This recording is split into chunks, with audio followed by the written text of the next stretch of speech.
Dinaigting ng mga ahensya ng pamahalaan ang pagbabantay sa mga border control point ng Bulkang Mayon. Ito ay matapos makapagtala ng pag-agos ng uso ng bulkang kaninang umaga.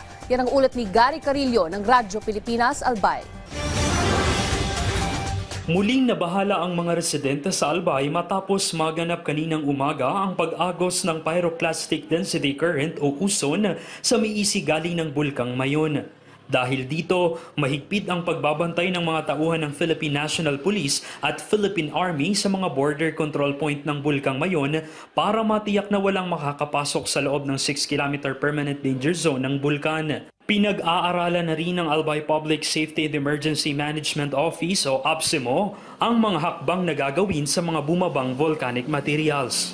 Yes po, tinitingnan natin doon is yung threat ng deposit na na-create doon sa Misi, Barangay Misi ng Daraga, yung deposit na na-develop doon sa Misi. We're trying to assess the threat na pwedeng idulot nung deposit na compile doon sa barangay na yon.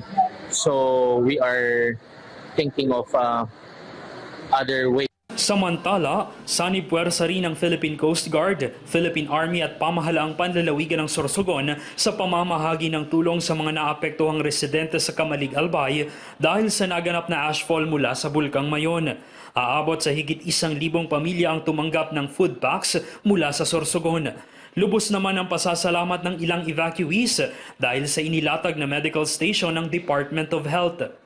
Kung pwede, matulungan lang kami kahit kaunti sa awa ng Panginoon. So, karapat dapat yan po na kailangan namin kasi ang hirap talaga po dito. Sa mabilis na pagtugon ng pamahalaan sa pangangailangan ng mga residenteng apektado ng pag-aalboroto ng Bulkang Mayon, ramdam na ramdam ang malasakit ng administrasyon ni Pangulong Ferdinand Marcos Jr. Mula rito sa Albay, para sa Integrated State Media, Gary Carillo ng Radyo Pilipinas, Radyo Publiko.